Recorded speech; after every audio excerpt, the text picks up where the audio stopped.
बेटी एक बार चल के लड़के को देख तो लो। मेरा दावा है कि लड़का तुम्हें बहुत पसंद आएगा। बाला बहुत अच्छा लड़का है। हाँ हाँ बेटी, हम लोग तुम्हारे दुश्मन तो नहीं है। किसी अच्छे लड़के से ही तुम्हारी शादी करवाएंगे ना। आखिर तू हमारी इकलौती बेटी है। अच्छा ठीक है माँ, अब ज़्यादा भावुकतापूर्ण शब्दों का इस्तेमाल ना करो। मैं चलने के लिए तैयार हूँ। चलो फिर बिना देर के हम सब चलते हैं। सभी बाला के घर पहुंचते हैं। अरे क्या बात है बहन जी, अभी तक आपका बेटा नहीं आया? जी बस आता ही होगा। तभी वहाँ बाला आता है। लो जी, आ गया मेरा बेटा। ये लोग तुझे देखने आए हैं और ये इनकी बेटी नम्रता है। बाला के सर पर बिल्कुल बाल नहीं होते। ये देख नम्रता और उसके परिवार वालों की आंखें फटी की फटी रह जाती है। ये तो टकला है। हे भगवान, माँ पिताजी आप दोनों एक टकले से मेरी शादी करवाने वाले थे। अरे ये तो पूरा उजड़ा चमन है। देखो बेटी, इस तरह किसी का मजाक उड़ाना गलत है। किसी के बारे में इस तरह की बातें नहीं करते। बालों का क्या है, वो तो आते जाते रहते हैं। लड़का टकला है तो क्या हुआ, इंजीनियर है, अच्छा खासा कमाता है। आप चुप रहिए जी। इसकी तरफदारी इसलिए कर रहे हैं क्योंकि आपके भी सर पर बाल नहीं है। मैंने तो आपसे शादी कर ली, मगर मैं अपनी बेटी की शादी एक टकले से बिल्कुल नहीं करवाऊंगी।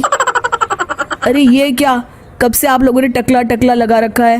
और माफ करना, तुम भी कोई हूर की परी नहीं हो। तुम लोग मेरे घर में आकर मेरी ही बेइज्जती कर रहे हो। निकल जाओ यहाँ से। हाँ हाँ तो जा रहे हैं ना, हमें भी यहाँ रुकने का कोई शौक नहीं है। नम्रता और उसके परिवार वाले उठकर वहाँ से जाने लगते हैं। तभी नम्रता का छोटा भाई जाते जाते कहता है, टकला, तेरा बाप टकला। और इस तरह बाला का रिश्ता टूट जाता है। फिर एक दिन सड़क के किनारे एक आदमी घूम घूम कर कंधी बेच रहा होता है। कंधी ले लो, कंधी, एक से बढ़िया एक कंघी ले लो, नए जमाने की कंघी ले लो। अरे भाई ये ले लो। घूमते घूमते वो बाला के पास पहुंच जाता है। अरे भाई साहब, कंधी लोगे क्या? ये लो। तभी उसकी नज़र बाला के सर के ऊपर पड़ती है। अरे माफ़ करना भाई साहब, आप इसे लेकर क्या करोगे? आपके सर पर तो बाल ही नहीं है। आपका तो स्टेडियम पूरा खाली है। चलता हूँ, कंधी ले लो, कंधी ले लो। कंधी वाले की बातें सुनकर बाला को बुरा लगता है। उस समय बाला को ऐसा महसूस होता है कि उसके लिए दुनिया में सबसे कीमती कोई चीज़ अगर है तो वो सिर्फ बाल है। बाला सड़क पर चलते हुए लोगों के बाल बड़े गौर से देखता है। चलते चलते बाला एक मंदिर के पास पहुंच जाता है। हे भगवान, तुमने ये मेरे साथ क्या किया? थोड़े से बाल अगर मुझे दे देते तो तुम्हारा क्या चला जाता? सारी दुनिया मेरा मजाक उड़ाती है। अरे भाई, आज पहला इंसान देख रहा हूँ जो मंदिर आकर भगवान से अपने लिए बाल मांग रहा है। बेटा, भगवान ने तुम्हें सब कुछ तो दिया है। अच्छी सेहत है, अच्छी नौकरी है। लगता है तुम्हारी तबीयत ठीक नहीं है। घर जाओ, सब ठीक हो जाएगा। बाला वहाँ से चला जाता है। घर पहुंचकर बाला खाना खाता है और अपने कमरे में सोने के लिए चला जाता है। फिर सुबह जब बाला सोकर उठता है तो आईने के सामने अपने आप को देखकर हैरान हो जाता है। बाला के सर पर एकदम घने बाल आ जाते हैं। बाला खुशी से झूम उठता है। अरे ये तो चमत्कार हो गया, मेरे सर पर बाल आ गए। लेकिन ये हुआ कैसे? दोस्तों, अगर आप इस कहानी का दूसरा भाग देखना चाहते हैं तो हमें कमेंट करके ज़रूर बताएं। एक समय की बात है, एक गांव में बब्बन नाम का एक मिस्त्री रहता था। उसकी रेडियो, टीवी, मोबाइल आदि ठीक करने की एक दुकान थी।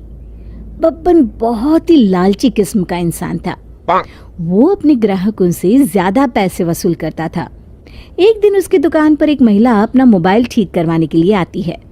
बब्बन उसके फोन को चेक करता है और उस महिला से कहता है, बहन जी, इसकी तो आईसी उड़ गई है, नई डालनी पड़ेगी। पूरे 1,500 रुपये खर्च आएगा। भैया, ये तो बहुत ज्यादा है। अरे बहन जी, ये सब मैं नहीं जानता। जो रेट मार्केट में चल रहा है मैं आपसे वही ले रहा हूँ। अगर आपको फोन ठीक करवाना है तो बताइए, वरना मेरे पास और भी बहुत सारे काम है। औरत जानती थी कि पूरे गांव में बब्बन इकलौता मिस्त्री है। अगर उसे फोन कहीं और से ठीक कराना है तो उसके लिए उसे शहर जाना पड़ेगा, जो गांव से बहुत दूर है। अच्छा ठीक है भैया, आप इसे ठीक कर दीजिए, मैं घर जाकर पैसे ले आती हूँ। इस तरह बब्बन लोगों की मजबूरी का फायदा उठाकर हमेशा उनसे दुगनी कीमत वसूल करता था। एक दिन बब्बन की दुकान पर एक आदमी अपना पुराना टीवी ठीक कराने के लिए लेकर आता है। सुनो भाई, ये टीवी ठीक से नहीं चल रहा है, तुम इसे ठीक करके देखो, मैं शाम को आकर ले जाऊंगा। आप चिंता मत करिए, शाम तक मैं आपका टीवी बिल्कुल ठीक कर दूंगा। फिर वो आदमी वहां से चला जाता है। बब्बन का चेला छगन टीवी खोलकर देखता है और बब्बन से कहता है, उस्ताद, इसके अंदर एक तार कटी हुई है, उसे जोड़ देने से टीवी चालू हो जाएगी। अरे तू अभी नया है, तुझे कुछ नहीं पता। एक काम कर, इस टीवी की कोईल काफ़ी अच्छी है, उसे निकाल कर रख ले, हम किसी और टीवी में लगा लेंगे। और जो हमारे पास पुरानी टीवी पड़ी है ना, उनमें से एक कोईल निकाल कर इस टीवी में फिट कर दे। छगन बिल्कुल वैसा ही करता है। फिर शाम को जब वो ग्राहक अपना टीवी लेने बब्बन की दुकान पर आता है तो बब्बन उसे लंबी चौड़ी लिस्ट पकड़ा देता है। अरे मर गया रे, अरे भाई ये क्या है, पूरे 2000 रुपए का बिल, ये तो बहुत ज्यादा है। अरे भाई, मैं तुमसे क्या कोई मुफ्त के पैसे ले रहा हूँ? जो नया सामान इस टीवी के अंदर फिट किया है उसी के पैसे मांग रहा हूँ। और वैसे भी ये सब तुम्हें टीवी ठीक कराने के पहले सोचना चाहिए था। अब मेरा वक्त बर्बाद मत करो, जल्दी से पैसे निकालो और अपना टीवी लेकर यहाँ से जाओ, मुझे और भी बहुत काम है। मजबूरी में वो आदमी बब्बन को 2000 रुपए देकर अपना टीवी वहां से लेकर चला जाता है। फिर एक दिन एक ग्राहक बब्बन की दुकान पर एक नए मॉडल का टीवी लेकर आता है।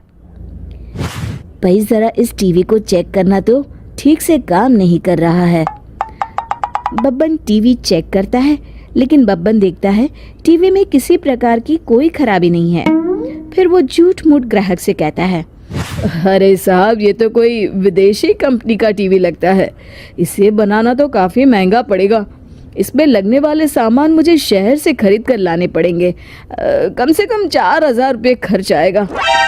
ग्राहक घबरा कर कहता है, अरे नहीं नहीं, 4000 तो बहुत ज़्यादा है, इतने रुपए देकर मैं इसे ठीक नहीं करा सकता, इससे अच्छा तो होगा कि मैं इसे बेच दूँ। ये सुनकर बब्बन के मन में लालच आ जाता है और उस ग्राहक से कहता है, आप एक काम करिए, इस टीवी को मुझे बेच दीजिए, मैं आपको इस टीवी के 2000 रुपये दूंगा। ग्राहक बब्बन की बात मान जाता है और बब्बन को 2000 में टीवी बेचकर वहां से चला जाता है। ग्राहक के जाते ही बब्बन खुश होकर अपने चेले छगन से कहता है, आज तो बहुत अच्छा बकरा फंसा है, इतनी महंगी टीवी सिर्फ 2000 रुपये में बेचकर चला गया। फिर एक दिन बब्बन मिस्त्री अपनी दुकान पर काम कर रहा होता है। तभी एक पुलिस वाला उसके पास आता है।